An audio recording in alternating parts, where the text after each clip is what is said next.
Ya, vamos a terminar todo esto, ¿ya? Y nos quedaría avanzar tiroides y diabetes que terminamos el lunes en una hora, ¿ya?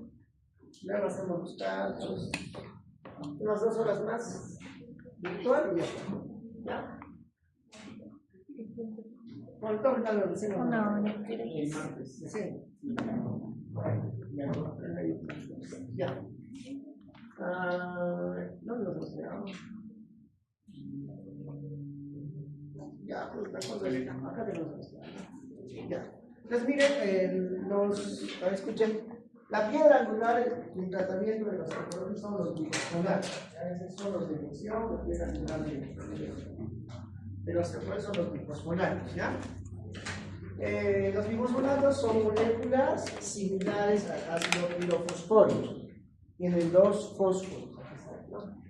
2 fósforos. El hidronato también 2 fósforos, el hidronato, el hidronato 2 fósforos.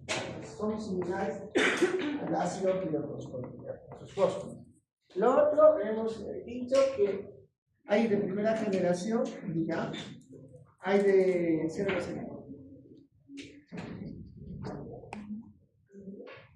hay de segunda generación y de tercera generación. Los de tercera generación eran más potentes, hasta 10.000 veces más potentes que los de primera generación. Y los de primera generación, como el ethidronato, como acá se ve claramente, no tiene nitrógeno. Escuchen, no tiene nitrógeno. Los demás, de la segunda, de la tercera generación, sí tienen nitrógeno.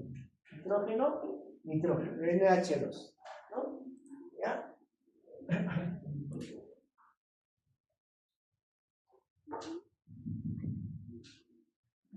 No, acá sí no funciona esto, ¿no?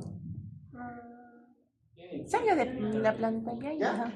Entonces, el nitrógeno es lo diferente. ¿Quiénes son más potentes? Los que tienen nitrógeno, ¿ya? ¿Qué más? Entonces, todos los que tienen nitrógeno realmente se llaman aminofosfonatos o aminobifosfonatos. O sea, amino por el grupo amino y bi por 2 y fosfonatos por 2 fósforos. Ahí nos hemos quedado. Miren los de primera generación. El ethidronato es el de primera generación. El de segunda generación, ¿qué contiene?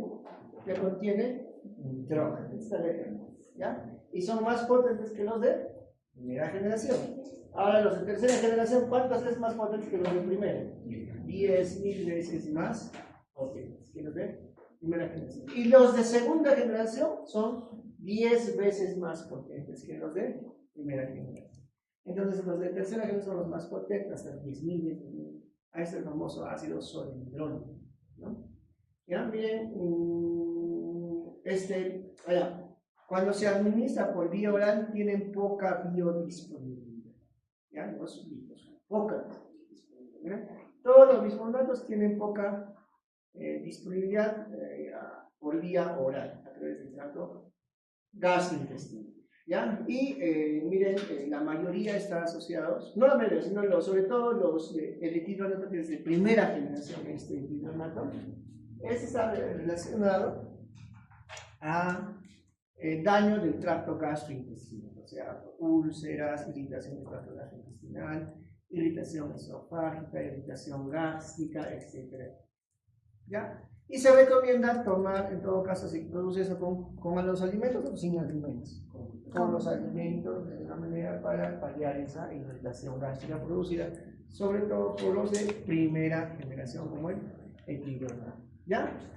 Ahí también, los que entienden inglés ya saben cuál es el mecanismo de acción de los de primera, los de segunda, tercera. Vamos a ver, aquí está bien explicadito desde el... ¿Este reconocen esto? ¿Tienen esto? Estos son del STEP de Estados Unidos. Bien resumido, ¿ya? Mecanismo de acción del ethidronato, miren, los no nitrogenados, o sea, los bifosfonatos no nitrógenos, ¿quién sería? El ethidronato, en este caso el no nitrógeno es el ethidronato. Los bifosfonatos no nitrógenos, el ethidronato, ¿no? Se internaliza en el, ¿no? ¿Se internaliza dónde? En el osteo, o sea, se mete al osteoclasto. ¿Qué hace? o sea, altera toda la maquinaria de producción de ATP del osteoclasto. ¿Qué va a pasar con el osteoclasto? Si se internaliza en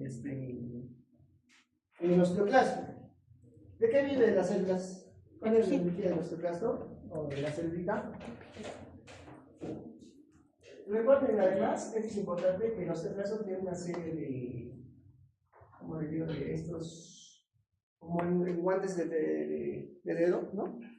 Y hay unas estructuras que mantienen, ¿no? Vamos a ver.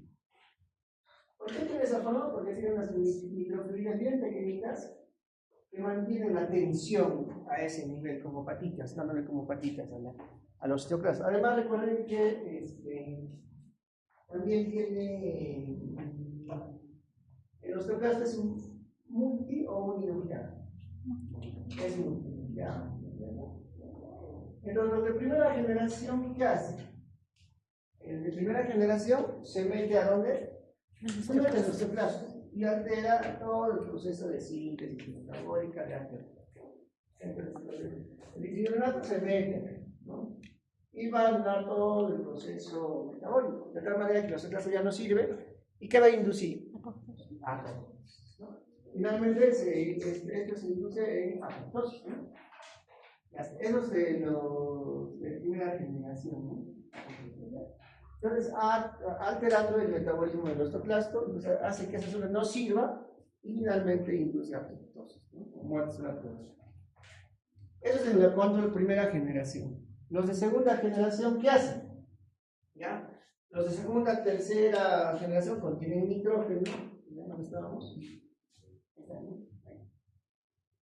Entonces lo hace pues inservible, ¿no? Y finalmente se muere el osteoclasto, ¿no? ¿Qué más? ¿No? Induce apoptosis en los osteoclastos, ¿no? Los bifosfonatos, vamos a ver a un gráfico, miren, aquí están, ¿no? Para mantener esa tensión del osteoclasto se necesita estas proteínas que integran, ¿ya? Estas son proteínas que mantienen la tensión del osteoclasto. ¿Y qué va a inhibir esa producción de esas proteínas? Los bifosfonatos nitrogenados, ¿ya? Entonces, ¿cómo van a inhibir? Inhiben la producción de esas proteínas geraniladas, que van a mantener la tensión del osteoclasto, ¿no? De tal manera que se va a perder esa tensión. ¿Y cómo va a quedar finalmente el osteoclasto?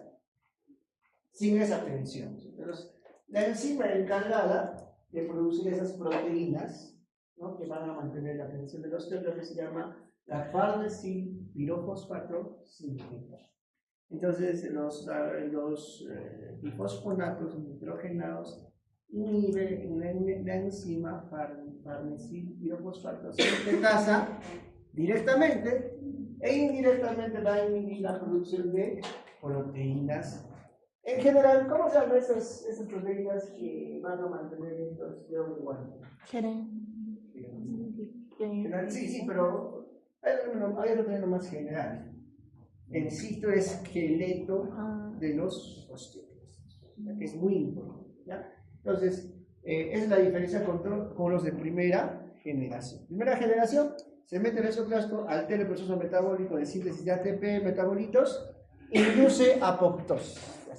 En cambio, los aminobifosfonatos van a inhibir la producción del citoesqueleto del osteoclasto, específicamente estas proteínas, ¿no?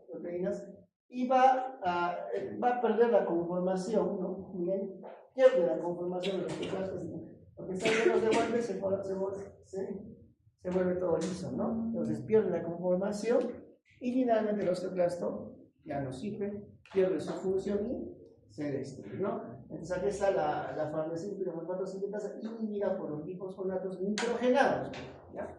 Finalmente ya no se va a formar esta proteína que mantiene el citoesqueleto de los osteoclastos y finalmente también se va a destruir. ¿Ya? Listo. Ahí es lo mismo. Todo ese mecanismo lo está explicando, ¿no? Inicia a través de varias moléculas, aquí está el RAS, el RO, el LAG. Eso me hecho en biología, ¿no? pero finalmente inhibe la producción del sitio isquémico, ¿ya? Y comparado con los de primera generación, los nitrogenados no están tan asociados a daño del tracto gastrointestinal. Eso es lo que. Entonces, ¿qué preferirías tomar? Uno pues de segunda o de tercera generación, que no me produzca mucho daño gastrointestinal y que tenga mayor potencia. Además, con los de primera generación también, otro, es que los de primera generación producen más procesos de desmineralización. Ustedes saben que hay un proceso de síntesis y de destrucción, o sea, hay un equilibrio, ¿cierto?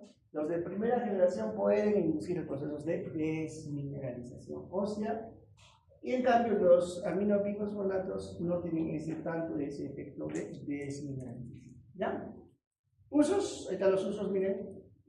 Se puede agarrar, no se puede, ¿no? Miren. Enfermedad de Paget, que también es un proceso de desmineralización a nivel de los huesos, sobre todo los grandes huesos largos, ¿no? Y sobre todo osteoporosis, ¿no? En osteoporosis, ¿qué usaría en todo caso? Bueno, de primera, segunda, tercera. La segunda y de tercera generación. Lógicamente son más caros, ¿no? Efectos adversos ya hemos visto, ¿no? Ahí está, ¿no? ¿Se acuerdan que acá estaban las estatinas? Era similar a este cuadrito, ¿no? Ya, aquí está la hidroximetilglutarico por enzima A, ¿no? Ya ahí se forma el mevalonato, todo ese proceso hasta formar las proteínas del citosqueleto.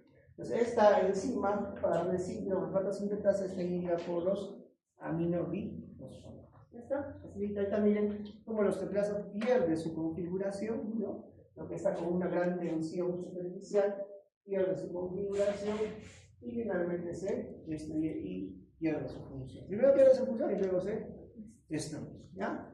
Ahí está, miren. Ahí está, miren, acá concéntrense en la parte derecha de este gráfico. La raíz izquierda ya hemos explicado. Miren la parte derecha, ¿qué hace la PTH? ¿Qué es el IGF? Es inglés también, ¿no? Factor Growth Insulin. Factor de crecimiento similar a la insulina. Ese factor IGF, incluso hay IGF-1 y IGF-2, ¿no?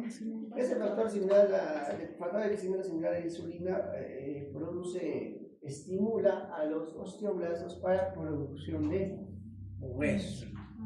Y acá claramente, ¿qué está haciendo la PTH? Potenciando. Está estimulando justamente a los osteoblastos para que produzcan más huesos. ¿Ya? Y incluso a través de quién? El factor de crecimiento similar a la insulina, y además estimulando la diferenciación de preosteoblastos en osteoblastos. Eso hace la PTH. Pero además, la PTH, ¿qué cosa era? Hipercalcemiento, hipocalcemiante. Hipercalcemiento. O sea, también produce un poco de resorción ósea. O sea, hace por un lado resorción y por otro lado, ¿qué hace? Produce hueso. Entonces, en conclusión, ¿qué hace? Remodelación ósea. Claro que predomina la síntesis de hueso versus la extrusión. Por eso es que hay medicamentos PTH-like. ¿Qué significa PTH-like? Que son similares a la PTH, como el teriparatide, que vamos a ver. Ya estamos adelantando. El teriparatide es un análogo de la PTH. ¿Y la PTH qué hace? Produce hueso a través de estimulación de diferenciación de preosteoblastos en osteoblastos. ¿Ya? No se olviden de eso. Entonces, en conclusión, bifosfonatos, ¿qué hacen? En general está hablando, que este es un resumen. Evita finalmente la disolución de los cristales de hidroxiapatita. ¿Ya? ¿Qué más? Hay de primera generación, de segunda y de tercera generación. Primera generación, ethidronato, el más clásico, y los demás de segunda y tercera generación. Y para su uso, prevención y tratamiento de la osteoporosis. ¿Ya? También en la enfermedad de Paget, otras patologías ya un poco congénitas, sobre todo osteoporosis y enfermedad de Paget. ¿Ya? Ahorita alendronato, miren, alendronato, ¿de qué generación es?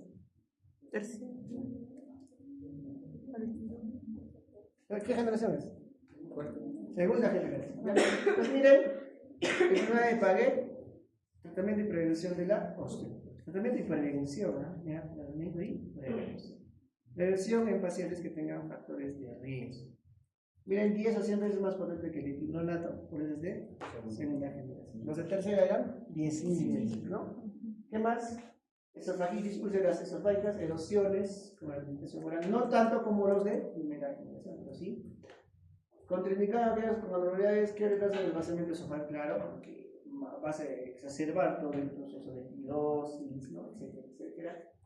¿No? Algunos casos de desmineralización ósea. Ese es el efecto paradójico. Puede haber desmineralización ósea. ¿Por qué? Porque por un lado protege la hidroxiapatita y por otro lado estimula la remodelación. ¿Ya? Ahí está el teriparatide.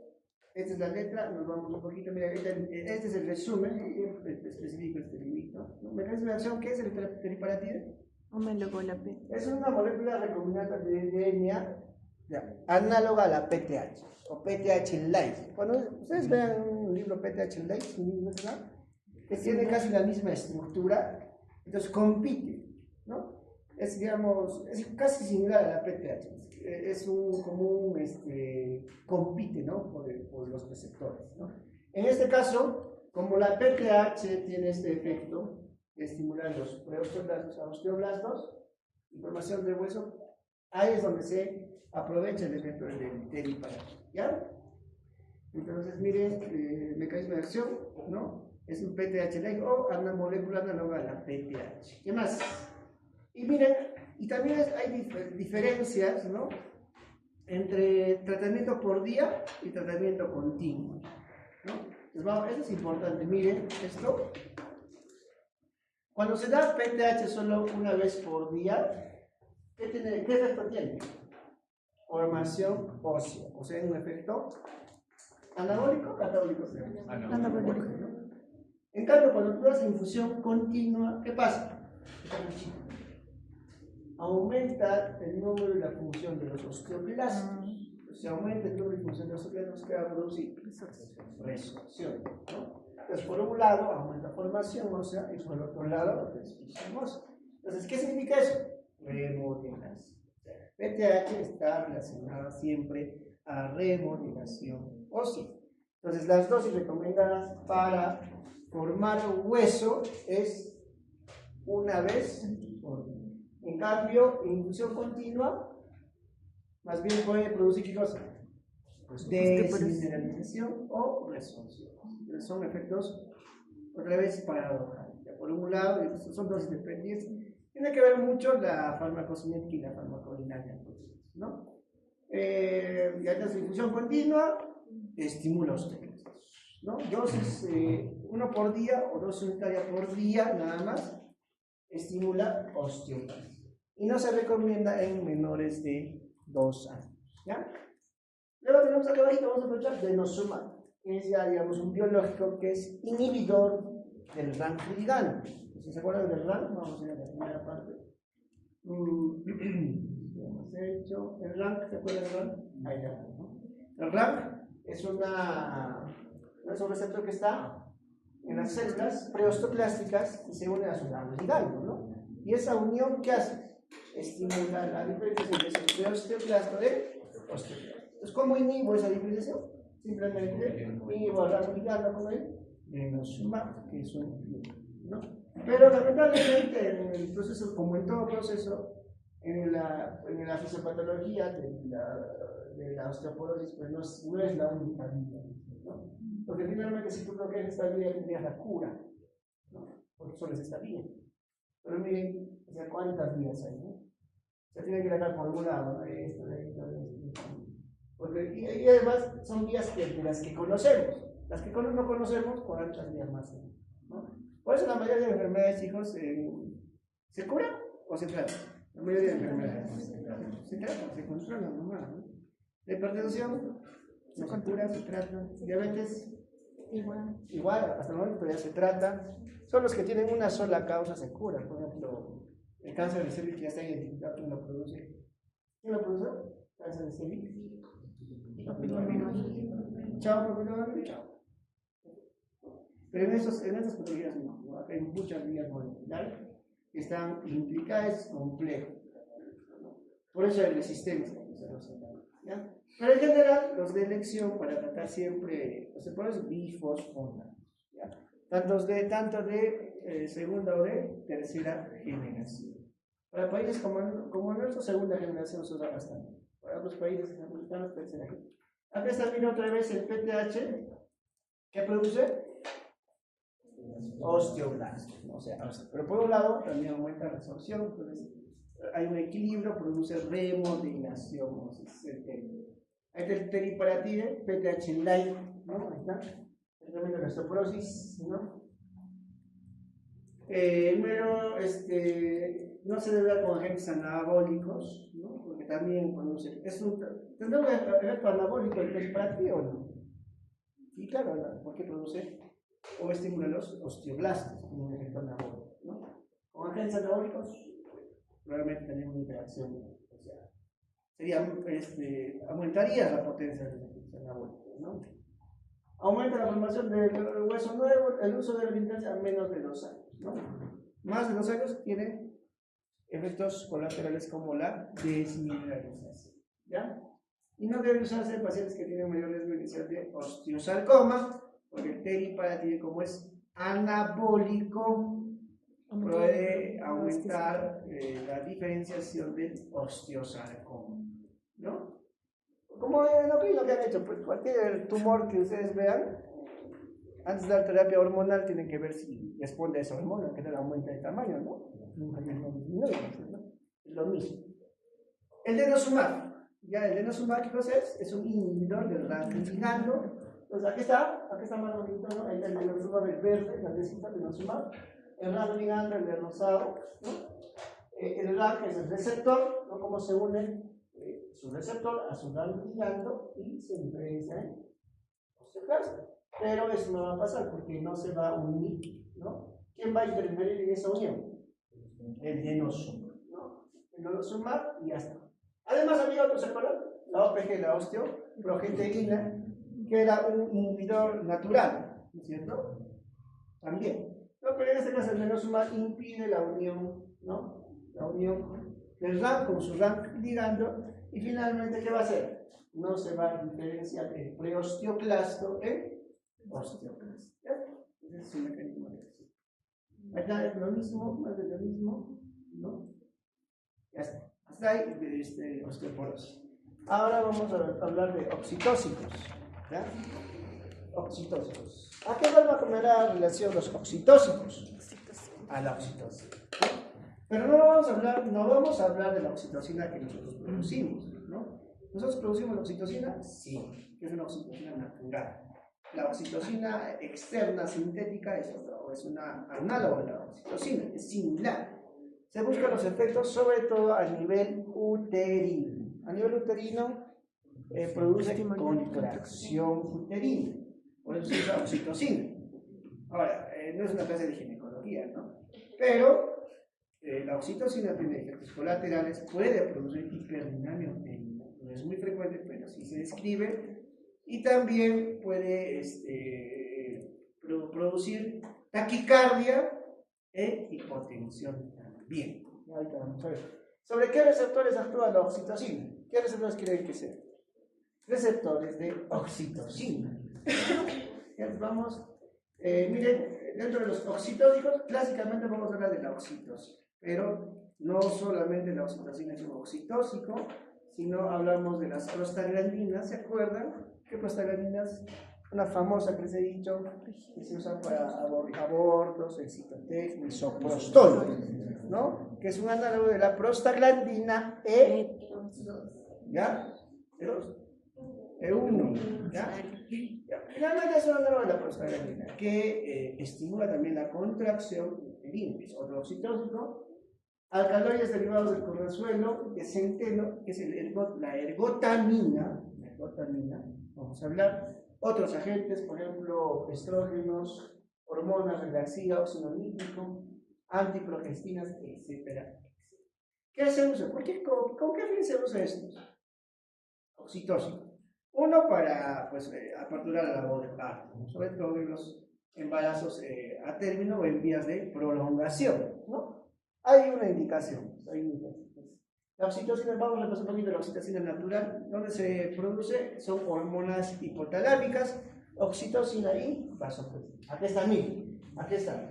También pregunta de examen, ¿no? Fisiología, estamos repasando todo, fisiología, fisiopatología, farmacología, ¿no? ¿Quién produce la oxitocina? El núcleo paraventricular. Y arginina vasopresina, el núcleo supraóptico. Arginina vasopresina, el núcleo supraóptico, vasopresina, arginina. Y el núcleo paraventricular, oxitocina. ¿Ya? Estos se liberan del hipotálamo, pasan a la hipófisis y en la oxitocina, ¿sobre dónde actúa? En receptores de oxitocina a nivel atómico, ¿no? ¿Y la vasopresina dónde actúa? ¿Se acuerdan? Túbulo colector, ¿no? Túbulo colector. Eso no se mira, ¿no? No se le el túbulo colector, ¿no? El túbulo colector es eso, ¿no? El túbulo colector. ¿Qué hace la vasopresina? Ya, pero ¿qué hace? O sea, lo que están los canales así de acuaporinas, ¿no? Un poco separados, los juntan, ¿no? 2, 3, 4, finalmente hace todo un canal grande y acuaporina y finalmente a ver si está. ¿Qué absorbe? Agua, pues vasopresina, no solo agua. Se juntan los canales de acuaporina en el túbulo colector. Bien, ya bastante pregunta. Entonces miren, la arginina vasopresina lo produce el núcleo supraóptico y el núcleo paraventricular oxitocina. ¿Ya? Vamos a repasar. Este dato que es bien interesante. Ahí está todos los. Este es de Goodman. Ahí están también las abreviaturas. ¿No? El problema de Goodman es que sus abreviaturas lo ponen al inicio y al final ponen el CDN, no entiendes, ¿no? Tienes que buscar.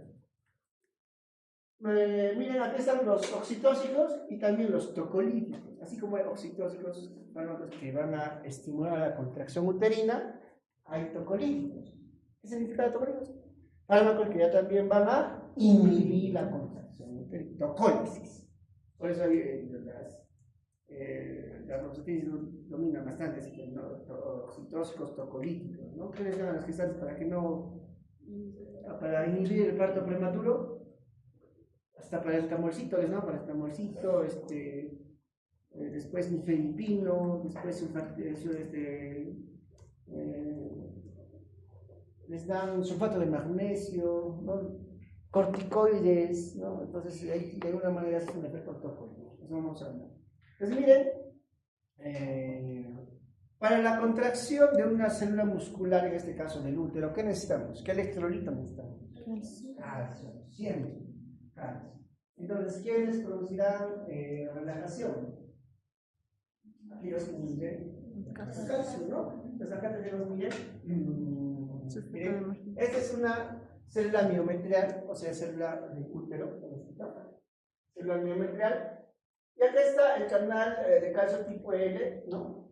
Por ahí atraviesa el calcio del intracelular. En el intracelular, miren, la calmodulina, ¿no? La calmodulina se une a la miosina, en forma de complejo calmodulina-miosina. La miosina se fosforila y finalmente la miosina fosforilada produce contracción. Es una vía. Vamos por este lado. Acá hay agonistas beta 2. El receptor beta 2, ¿no? Beta 2, que es un receptor tipo glucoproteína, ¿no? Desencadena al AMP cíclico aumenta pKa. ¿Qué es el pKa? La diferencia. Queratinfosfoquinasa, ¿no? Y este aumento de pKa disminuye MDSK, que es una proteína unida a miosina. Y finalmente, esto, al inhibir este MDSK, vas a inhibir la contracción. Entonces, ¿qué tenemos? A ver, por un lado, tenemos agentes, ¿no? Agentes que van a inhibir la contracción de esa célula muscular. ¿Qué agentes tenemos acá? Agonistas beta 2. ¿Qué agonistas beta 2 podrías dar a una embarazada para que no se contraiga su útero? Agonistas, métodos y modelos. Dime uno, a ver.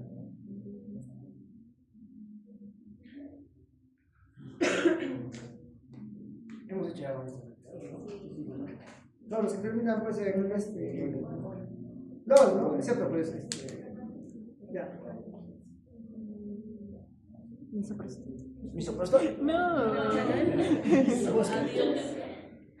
Agonistas métodos, ahí está, miren. ¿Qué hacen? Van a inhibir la contracción. Miren, los bloqueadores de canales de Calcio. Ejemplo, nifedipino. Por eso da nifedipino, es un tocolítico clásico. Nifedipino inhibe el paso de calcio y inhibe descontracción. ¿Está? También hay el sulfato de magnesio. El sulfato de magnesio también inhibe el canal de calcio. Entonces, otro tocolítico que vamos a usar, sulfatito de magnesio. Volviendo venosa, nifedipino, ¿ya? Nifedipino y agonistas beta 2. Para que nos entiendan. Acá, miren, por ahora estamos hablando de oxitocina. Nos vamos a la oxitocina. ¿Qué hace la oxitocina? Se une a su receptor de oxitocina. Ya está, no hay mucho rollo.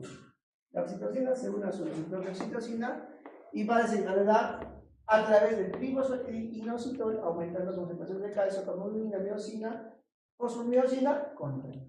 Esa es la oxitocina. Entonces, si yo quiero inhibir la oxitocina, ¿qué tengo que hacer? Antagonistas del receptor de oxitocina. No. Esos todavía no son muy usados, algunos no nos van a probar en la FDA, todavía siguen, ¿ya? Y miren acá, otra vez, el ácido araquidónico que produce prostaglandina F2 alfa. Estamos repensando, ¿se acuerdan? Glicosanoides. Esta prostaglandina F2 alfa tiene su receptor, ¿no? Y también esa prostaglandina va a producir aumento de calcio y contracción. Entonces, aquellos que inhiben la formación de prostaglandinas del ácido araquidónico, tenemos los inhibidores de la COX. Entonces, ¿qué inhibidores de la COX 1 y COX 2 tenemos? Los ¿qué le podrías dar a una embarazo? Con cuidado también, por si acaso, porque puedes cerrar el conducto, el ductus arterioso, la implementación, ¿no? Ahí les puedes dar, cuando ya está, digamos, ya te lo ponen haciendo. Entonces, de repente puedes dar el aire que más dan, aunque no es aire, hemos visto que es, tiene otra vez es paracetamol, ¿no? Que más dan, no está contraindicado en el embarazo, incluso en la primera trimestre se da también paracetamol, ¿ya? Entonces das paracetamolcito, das, y aquellos que inhiben ácido araquidónico y prostaglandinas corticoides, das calcio antagonista, das sulfato de magnesio, das antagonistas del receptor de oxitocina y das agonistas beta. Con eso haces tocol, ¿no? Dosis, frecuencia, cómo se diluye, todo eso ya es una cadena. Otras 80 euros, ¿no? Pero acá lo importante es saber los agentes. Acá ya me grafican los tocolíticos y los oxitóxicos, ¿ya? Oxitóxico será pues la oxitocina, ¿no? Que si no es el receptor, produce contracción. Otro oxitóxico, las prostaglandinas F2 alfa. Otro oxitóxico, por ejemplo, el cáliz, ¿no? Si le das gluconato de calcio a la paciente también vas a estimular la contracción. Ahí hablamos de la oxitocina. Bueno, miren, esta es la letra. Oxitocina se usa en inducción del trabajo de parto. Inducción del trabajo de parto. ¿En quiénes se hace inducción? No en todos. No es que yo viene la gestante y ya le pongo oxitocina, no. Tiene que haber ya iniciado el trabajo de parto. La gestante tiene que ya estar en trabajo de parto y el cuello debe estar blando o maduro. Porque si está el cuello inmaduro o no está casi ya dilatado, y tú le pones oxitocina, vas a producir hiperdinamia uterina, ¿ya? Hay que tener cuidado, siempre hay que hacer un tacto vaginal, ver si ya está dilatado, ya está en trabajo de parto, allá, le ayuda un poquito con oxitocina. Pero si no ha iniciado el trabajo de parto, hay que tener cuidado porque puedes producir hiperdinamia uterina, ¿ya? Entonces, necesito un cuello uterino madurado. ¿Qué significa madurado? Que esté blandito, casi dilatado, blindado, etc. ¿Ya? Se puede dar infusión intravenosa o también intravenosa, vamos a ver. Tiempo de vida media 12 a 15 minutos. Pregunta exacta. De 12 a 15 minutos. ¿Ya? ¿Qué puede producir? Hiperestimulación uterina, si es que no se ha indicado en el momento adecuado, ¿no? Y a dosis altas puede, miren, a dosis altas puede activar el receptor de vasopresina y tiene efectos diuréticos o antidiuréticos. La vasopresina. Antidiurético. Si absorbe agua, antidiurético. Entonces, en dosis altas la oxitocina puede estimular a los receptores de vasopresina y producir efecto antidiurético. ¿Qué va a pasar? No va a orinar. Asústate, ¿eh? Si tienes una gestante que viene y no orina después que has alimentado la oxitocina, ese es un problema, ¿ya? Pues puede deberse a la, o si mejor no le, ¿no? Sucede de todo, pero la oxitocina se usa, es usado, no es usado para trabajo, incluso de trabajo, pero siempre y cuando esté cuello uterino maduro. Eso de cuello uterino maduro tiene colaboraciones. Aquí dice que el cuello lo que está, no, digamos, poco solo se está dilatando, y lo otro es que el grosor ya se está adelgazando. Es un cuello o maduro, ¿no? Que ya está ya en el inicio del trabajo. ¿Ya? Aumenta también el parto disfuncional, claro, porque puede producir hiperestimulación uterina, hipercontracción. ¿Y qué pasa con el bebé? Puede salir pues con cierto daño en la región cefálica, ¿ya? Puede haber trauma uterino de la madre o trauma también del feto. Trauma no me refiero al trauma del trauma, sino una lesión traumática por golpe, por contusión, ¿ya? Entonces puede producir eso, ¿ya? ¿Cómo se prepara? Miren. Esto es importante para prevención y tratamiento de la hemorragia postparto. Cuando ya nace el bebé, a veces cada paciente es diferente. Algunas mujeres contraen bien el útero y otras no, ¿no? Si no contrae el útero bien, ¿qué pasa? Sangraba, es como un callo, es como un callo terrible. Tanto así que puede llegar a la esterectomía, ¿no? Pero pues, a veces no se contrae. El mejor estímulo para la contracción uterina es el masaje. Hay un capítulo en UCI que se llama obstetricia crítica, donde te enseñan incluso a cuando refieres a una paciente que no hay una capacidad receptiva y está sangrando, tienes que meter un tapón en el útero y comprimir el útero. Así comprimes, ¿no? Tienes que comprimir con tu puño, porque está como una esponja sangrando. Con tu puño tienes que comprimir y derivar, y deja de sangrar, ¿ya? O también puedes comprimir un poquito la aorta, ¿ya? Entonces, y le puedes poner oxitocina, una ampolla vía intramuscular, ¿ya? Inicial y luego, escuchen, acá está, miren, 2 ampollas, porque cada ampolla viene de 10, lo diluyes en cloruro de sodio al 9 por mil, 1 litro. En 1 litro en ese caso lo pones 2 ampollas y lo pasas a la infusión de 24 horas. Ya está, y se va con el, ¿ya? Entonces, muy importante en la prevención y manejo de la hemorragia postparto. Muy importante. Va a prevenir muchas muertes maternales, la oxitocina, ¿ya? Esta oxitocina aumenta el manejo de la hemorragia postparto, ¿ya? Se puede poner por vía intramuscular o por vía endovenosa en infusión continua, ¿ya? Prostaglandinas, mira, hemos hecho esto, cuadrito, ¿recuerdan? Prostaglandinas, ¿no? Las prostaglandinas, ¿de dónde se producían? Ácido araquirónico, creo que.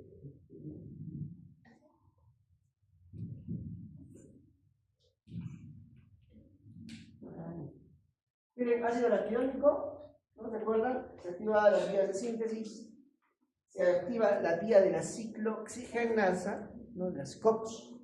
COX-1, COX-2, ¿cierto? La COX-2 era la que aparecía en procesos inflamatorios, ¿no? Y la COX-1 es la ciclooxigenasa natural, entre comillas, la que está normalmente.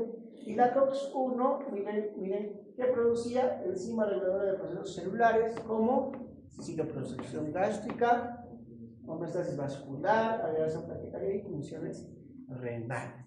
Por eso, si inhibías la COX-1 o los AINES, por ejemplo, ¿qué podrías producir?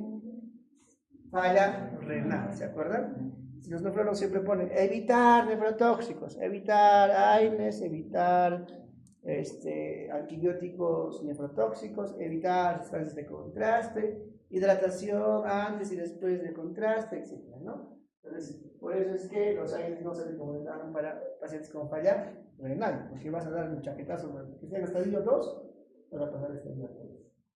¿No? Entonces, COX-1, COX-2 también, finalmente se producían los prostanoides. Prostanoides significa, oide, ¿qué significa? Es un sufijo similar, ¿no? Ovoide, similar a un huevo. Es prostanoides similares a las prostaglandinas, porque son precursoras, ¿no? Y luego tenemos realmente las prostaglandinas propiamente dichas, los tromboxanos y la prostaciclina. La prostaciclina era la famosa prostaglandina I2. Tromboxano, pues tromboxano A2, ¿qué produce el tromboxano? Trombo, pues, ¿no? ¿Cierto? Ya, y después, ¿y quién inhibía el receptor de tromboxano? ¿Hemos hecho?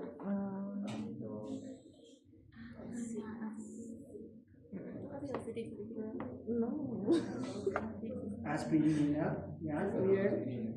¿Ya? ¿Se acuerdan, cierto? Y miren las prostaglandinas, D2 y F2A. Las prostaglandinas vienen de la biomolécula del ácido araquídeo. Ya estamos repasando. Ahí están las funciones E2, D2, F2, A2. Los tres tienen a nivel del útero sus receptores. ¿Qué va a producir? Contracción. ¿Ya? Entonces yo tengo que inhibir también las prostaglandinas. Por eso, ¿qué cosa puedo dar? Un inhibidor de la coxonera. Puedo, ¿no? Puedo dar también inhibidores directos de prostaglandinas, ¿no? También. Pues miren, la prostaglandina E2 relaja el músculo lisobronquial, pero en mujeres embarazadas lo contrario. En el músculo lisobronquial relaja, pero en el músculo uterino, ¿qué hace? Contrae también, ¿cierto?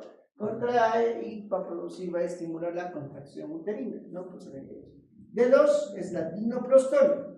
Y la F2 alfa también produce, los tres producen contracción uterina. Miren, hay otras líneas de prostaglandinas E1, E2 y E3, ¿no? Esta prostaglandina H son las precursoras de las prostaglandinas, prostaglandina H, ¿no? Finalmente, todas las prostaglandinas se producen por la prostaglandina hidroperóxido síntetica, ¿ya? Los basófilos, neutrófilos o sinófilos producen el factor activador de plaquetas. Recuerden el PAF, factor activador de plaquetas. Este factor activador de plaquetas aumenta calcio y finalmente favorece la contracción. También había receptores AT1 y AT2 de quién? De angiotensina. También producen contracción a nivel uterino. Pues, viendo todo eso, tenemos ¿no? Pasar a las prostaglandinas. Mira, este significa cuello de maduro. ¿Se ve? A ver, chicos de atrás. A ver, ¿se ve o no se ve? ¿Se ve? ¿Qué se ve? ¿Ah?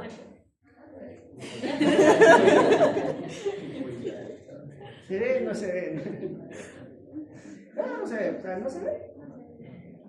Mientras se ve o no se ve, porque atrás no.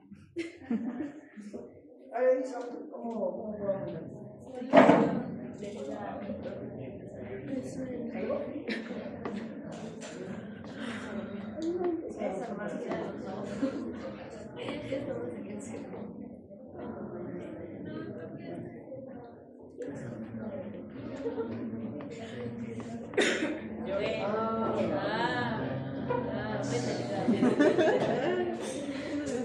Ahí está bien. Y ahora sí se ve, no vean nada. A ver, doctora. ¿Se ve? Ya. Esto es maduro. Esto sería el cuello maduro. Primero que el grosor del cuello, miren, acá está grueso, ¿no? Va a disminuir. ¿Qué más pasa?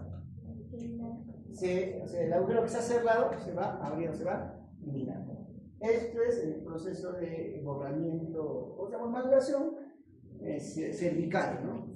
Si tú inicias oxitocina en ese estado, puedes producir hipergenicidad, ¿no? Tiene que estar por lo menos borrado. Hay criterios, eso no vamos a ver, hay criterios. Pues más o menos si tú inicias en este estado de borramiento y se queda ahí, o sea, se queda estacionario el cuello, pues ahí pueden usar oxitocina por día en dosis. Los apoyas en fluorescencia y le pasas a 6 unidades por minuto. Ya está. O en 24 horas. ¿Cuánto serían 24 horas? Si el cloruro de sodio viene de 1000. Ya, pues 1000 entre 24 horas. Y lo multiplica, lo divide.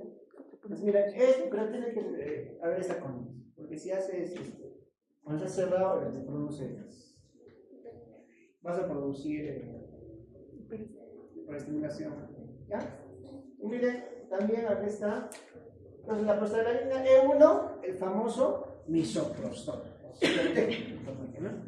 En Estados Unidos lo usan bastante como protector gástrico, ¿no? Porque la prostaglandina produce efecto citoprotector gástrico, ¿no?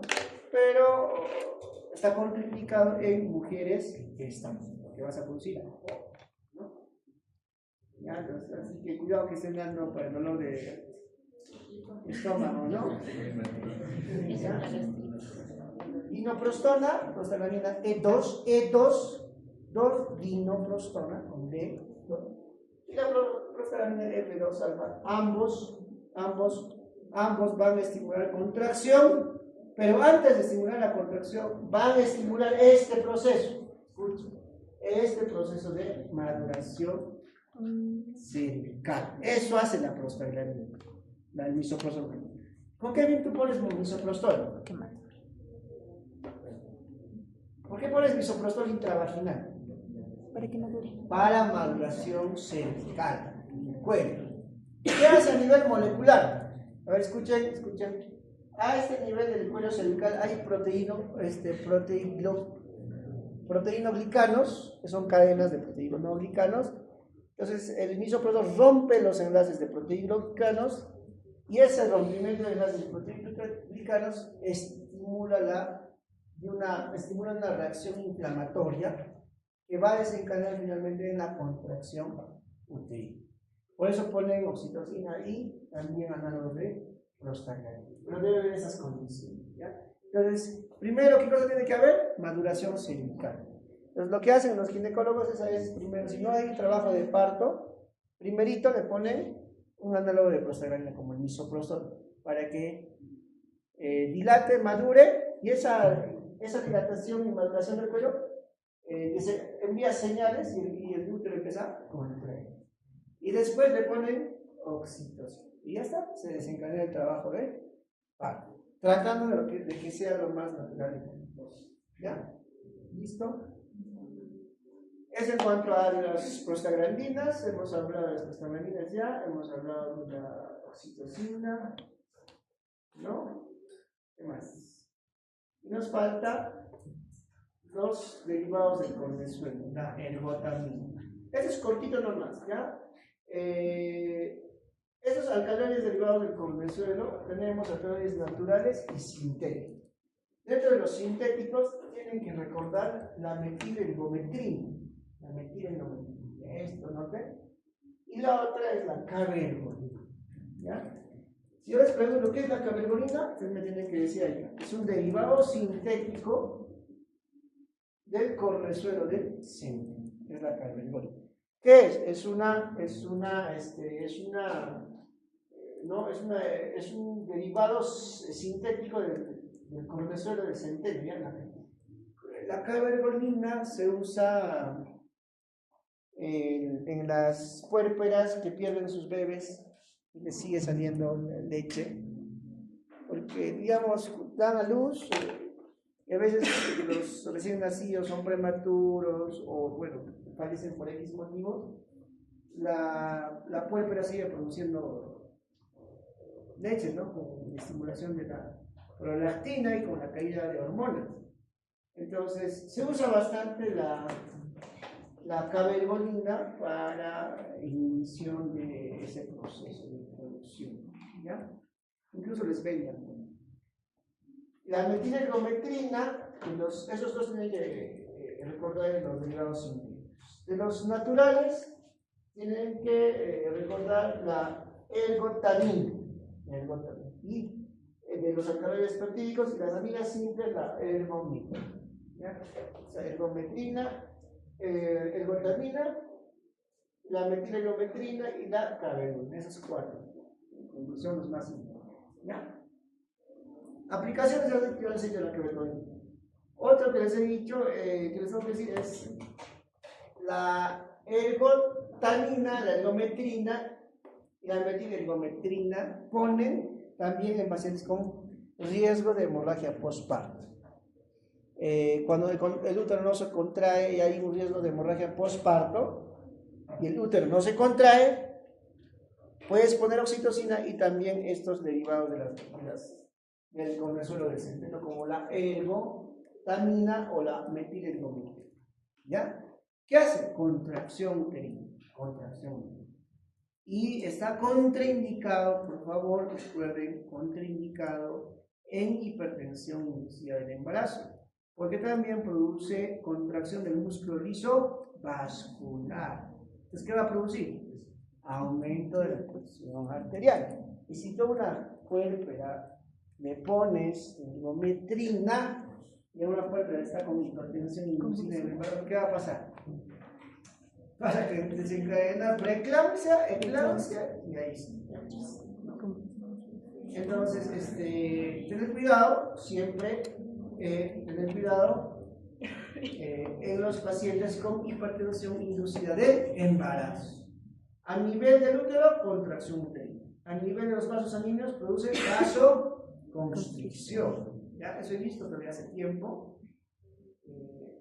Siempre uno de los servicios que tiene bastantes problemas legales, ¿no? Es ginecología, ¿no? Por eso de las puérperas, ¿no? Usted sabe que mortalidad materna no puede haber, ¿no? Igual en UCI, todos los que se complican, ¿a dónde van a ver?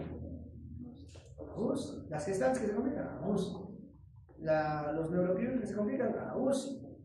Los cardiópatas, a UCI. Los pulmonares, a UCI. Todos caen a UCI. Pues de vez en cuando a veces cae una puérpera con hipertensión inducida del embarazo. Entonces, yo alguna vez vi esto en el regional. La ginecóloga pasaba visita y no sé si acá habrá unos que ya terminamos de visitar, pero también hay solo como anécdotas. Entonces, está pasando visita y bueno, sin indicación médica le ponen la obstetricia, la ergometrina a la puérpera y sin medir la presión arterial. Entonces, en el paso de visita, como es el paso de visita usual, siempre funciona militares, ¿no? Saturación, todo eso, presión, y estaba, pues, ya tenía hipertensión del embarazo. Y le ponen la ergometrina y la presión estaba elevada, la tenía que pasar ese rato. Pasar a UCI, bajar la presión, todo eso, ¿no? Y la ginecóloga solo como detalle, pues ya ha pasado. Personal de justicia pone ergometrina sin indicación médica. ¿Por qué pone eso? Porque es un problema legal. Imagínense ¿qué hace la preeclampsia? Hace eclampsia. ¿La eclampsia qué es? Convulsiones, y puede reventar un vaso a nivel cerebral, hemorragia cerebral, que da o muere o se discapacita. ¿Qué es peor cosa? ¿Que fallezca o se discapacita? Muchas veces la discapacidad es que no camine por 20, 30 años o que se muere, ¿no? Entonces es un problema legal. Hay que tener cuidado con esas cositas bien. Claro que no hay que ser tampoco así, pues, ¿no? Eso está mal también. Siempre debe haber comunicación, ¿ya? Y entre colegas también pasa eso, ya van a ver en la práctica. No hay que ser así, ¿verdad? Es que comunicarse. Por ejemplo, a veces los escuelas dicen controla en 24 horas de tomografía. Y a veces yo sí también le toma 12 horas. No, yo he dicho las 24. Algo así es ese tema. A veces entre profesionales no deben. ¿Ya? A veces hay. Pero mucho depende de cada profesional. ¿Ya? Entonces, ese detallito para que se acuerde de la ergometría. ¿Ya? ¿Ya? Porque hay ampollas y es medio lechoso, es como líquido, ¿ya? ¿Cuál es su mecanismo de acción? Actúa sobre los receptores de y del 5-hidroxitriptamina. ¿Qué es la 5-hidroxitriptamina? Es la tirosina. ¿Ya? Hay receptores de 5-hidroxitriptamina. Esos receptores, mira, la cantidad de receptores de 5-hidroxitriptamina, desde el 1 hasta el 7. Esos receptores de 5-hidroxitriptamina hay a nivel uterino y hay a nivel de los vasos sanguíneos. En el útero produce contracción uterina y en los vasos sanguíneos produce vasoconstricción. ¿Ya? Entonces, y su mecanismo de acción es unirse de manera agonista a los receptores de 5-hidroxitriptamina. La 5-hidroxitriptamina es serotonina. Si hablo de receptores de 5-hidroxitriptamina, estoy hablando de receptores de serotonina. ¿Ya? Entonces, son agonistas no selectivos de los receptores serotonina. ¿Ya? Ahí está la ergotamina, que es una agonista no selectiva. Produce vasoconstricción y produce contracción. ¿Ya está? Tocolíticos, ¿qué será tocolítico? Lo contrario de oxitocina. ¿Ya? Los tocolíticos ya hemos hablado. ¿Ya? Esto es más de lo mismo. ¿Qué tocolíticos hemos visto? Otra vez el mismo gráfico. Bloqueadores de canal de calcio, nifedipino. Ahí van a hacer en ginecología la dosis, cada cuánto, cómo, el tipo de acción corta, acción prolongada, de acción corta 10 miligramos, de acción prolongada 30 miligramos. ¿Ya? Y el vino de 30 miligramos de acción prolongada también se usa en pacientes con mal de altura para el edema pulmonar.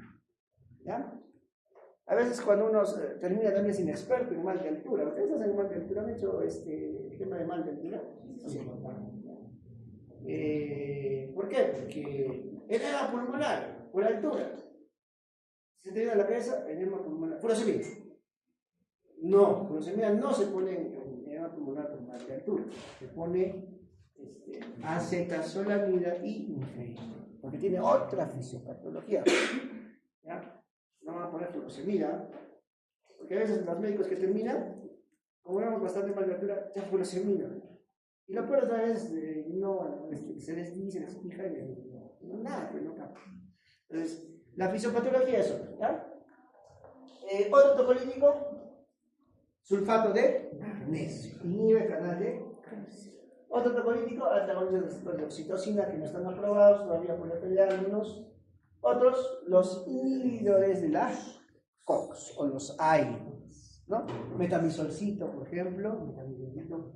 Después que tenemos los beta-2, ¿no? Ya está.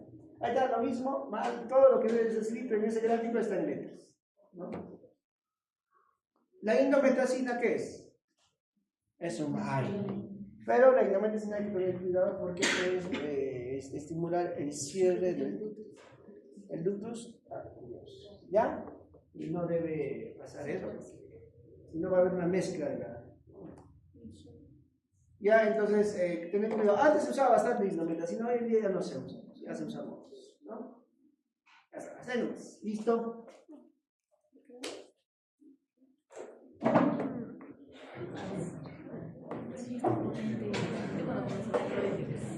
¿Qué es? ¿Es ya está rápido? Sí.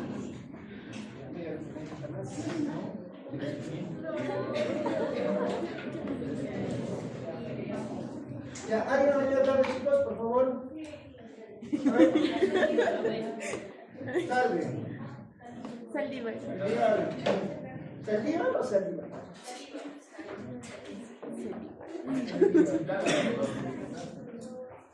Sánchez.